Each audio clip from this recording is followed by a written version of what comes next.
is your CPAP mask leaking all night and just driving you crazy? Don't worry, in this video, we're gonna give you some tips on how to prevent those leaks. There are many reasons why your mask can be leaking. I understand that it can be daunting, it can stress you out just thinking about having to put on that mask. That's why we're here to help. Understanding the leak. Now, understanding the leak, you need to know why your mask is leaking. There's a wide variety of reasons why it leaks, correct? So why is this? Now, it can be due to many factors. Some of the factors: wrong mask size, wrong mask type, your CPAP pressure could be too high, but I don't want you to put emphasis on that CPAP pressure, because everybody wants to put emphasis on the CPAP pressure, and the CPAP pressure is usually the last case. Most of the time, what you're gonna see is you're not adjusting the mask properly. That's the main factor. Now, the first factor, you got the mask type. Now you say, Ozzy, how do I know what type of mask I'm supposed to use? This is something that's very subjective because it has to do with comfort, but it's also something clinical that we need to make sure you get your full therapy. Now, why do I say something clinical that you get your full therapy? If you're a mouth breather and you put on a nasal mask, you're gonna be breathing through your mouth, so all that pressure is gonna be escaping. You won't be getting your full pressure. You'll also be having a sore throat, dry mouth, and it'll just be less comfortable. And that'll make you not want to use your machine. Now, staying on the topic of mask types, we have full face, nasal, nasal pillow, and nasal cradle. Which one's gonna work for you? It all depends on what you can tolerate. Now, when I say what you can tolerate, I mean what pressure points you can withstand on your face, that if the mask bothers you on the bridge of your nose, or some people don't like it when the mask pushes up on their nose. Also, some people don't like when something touches their forehead or maybe the straps. Now, I will tell you, if it's something that's causing a lesion, then that's different. That's something that we gotta see what's going on, because if there's a lesion, you're over tightening that mask. Over tightening that mask means that you don't have the right type of mask. Whether it be the wrong size or it be the type, something there is not making sense. For patients that have claustrophobia and they can't tolerate that full face mask, maybe a nasal mask, a nasal pillow is a better option for you, because it's gonna be less cumbersome, nothing's gonna be covering your face, nothing's gonna be covering your nose and mouth that's gonna cause you a little bit more stress. That's not to say that if you have claustrophobia, you cannot use a full face mask, because if you have claustrophobia, it's just about getting used to the mask, putting it on little by little, baby steps. You're not trying to sleep an entire night the first night. Think of like running a marathon. If you wanted to run a marathon, you don't just walk out your house and start running. You gotta practice for that marathon. Now here, in sleep apnea, that marathon is sleeping the whole night with your mask. To sleep the whole night with your mask, you gotta take the baby steps, you gotta practice. Put the mask on without anything on it. Just breathe through the mask. Start getting used to the mask being on your face. That'll help you get adjusted to it.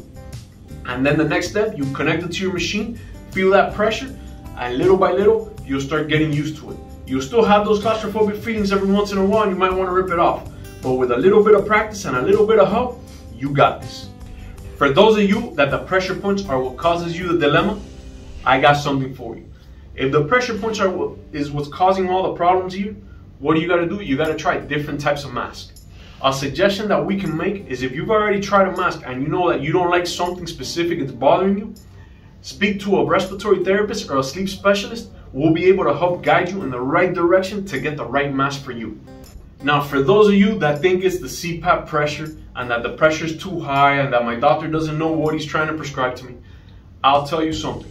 The CPAP pressure does come into effect every once in a while, but it's not always the culprit. The culprit's usually that you're not tightening that mask enough. Now, a little tip to know if that CPAP pressure is too high is if you start having stomach pains and you're burping a lot, that's called aerophagia. And if you have aerophagia, then yes, that CPAP pressure is a bit too high. You need to speak with your sleep specialist, see if they can turn it down and change it for you so that you can have a little bit more comfort. There's many types of masks with different pressure points all over the place. Full face masks tend to bother the bridge of your nose, sometimes bother down here. It's all a subjective thing. It all depends on what you can tolerate. I can't tell you, maybe for me, full face is perfect, but maybe for you, a nasal is perfect. This is something that's very subjective, so it's very hard when people ask, what's the best CPAP mask? It's very hard to determine for each person. For those of you that feel that the mask size is what's causing you the dilemma, we got help for you. Now, when it comes to mask size, you want to make sure to get the right size, right? How do you get the right size? All these manufacturers, they have sizing guide charts. These sizing guide charts, they'll help you determine what's the right mask size for you. In cases where you can see a professional that can fit you, we would always recommend to be seen by a professional so that they can fit you properly and you know that mask seal is going to be 100%. Now, in the case where you can't see a professional, second best option would be to get a fit pack. A fit pack will come with the mask frame and it'll come with all the different size cushions. This will help you determine which mask is better for you, and you can swap them in and out, interchange them as however you need. Now, quick disclaimer, not all the masks come in fit pack, not all the manufacturers offer fit packs, but I got a solution for you. If your mask is one of those masks that doesn't come in a fit pack, yet that's the mask that's right for you, you can always buy the separate cushion and you can always switch and make your own fit pack. To see some of the fit packs that we offer, click on the links down below. Let's say you already got the right mask size, the right mask for you, right fit, right everything, but it's still leaking. What can be the cause? Well, the cause is one of the main causes. You're not snugging the mask enough. Now, when I tell you to snug the mask enough, I'm not talking about ripping those cords and, cutting all the circulation to your head. That's not what I mean.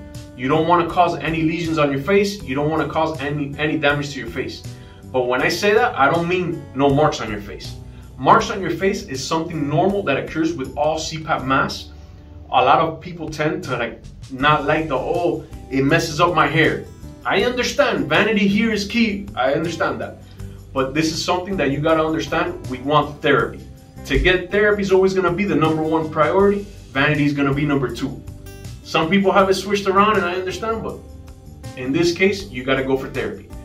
With the right therapy, you wanna make sure that that mask is nice and snug and fits properly. It's gonna leave some marks on the face.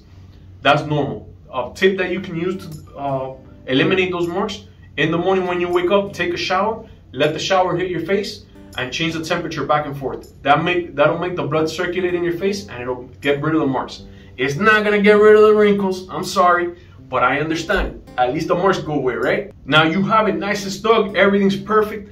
This mask is working perfect for you. But after 2 weeks, there's nothing you can do. It will not stop leaking. What can be the cause? The cause is improper maintenance of the mask. Now, improper maintenance, Ozzy, what maintenance is there on the mask? You have to wash that mask. Those cushions need to be washed on a daily basis. What I would recommend there is always make sure there's no cream on your face, no lotions, no makeup. All those things deteriorate the material of all these masks. What happens when the material deteriorates? Leaks occur. Now, deteriorating material is gonna always be a cause for leaks. That's why you need to have a proper replacement schedule. A proper replacement schedule also depends on the type of mask you have, but for the majority of masks out there, manufacturers recommend to replace the cushion once a month. For those of you that have proper hygiene, wash your face properly, everything, and the mask, the problem is that you still have a greasy face. I understand. That's something that happens to a lot of patients. An option that I can offer you is to use mask liners. You can check the link down below. We're gonna set some mask liners for you so that you know what to go with. A mask liner is a piece of cotton that's gonna be in between the mask seal and your face. What's this gonna do? It's gonna help prevent any of the leaks. If you have a greasy face, it's gonna absorb those oils so that it doesn't make the mask leak all over the place and it doesn't deteriorate the material. Lastly, if you do have a mask that fits properly, proper hygiene, everything, but you seem to not be able to stop the leaks, it might be due to facial features. So that might not be the right mask for you. You might have to try another mask. A sign that you have the wrong mask is over tightening the mask. If you over tighten that mask, then 9 times out of 10, guaranteed that you got the wrong mask for you. If you feel that we've missed some important tips, let us know in the comment section down below. And for those of you that found this video helpful, please like, share, subscribe, and hit that notification bell. So like that, all of our videos will come up on your feed. Thank you and have a great day.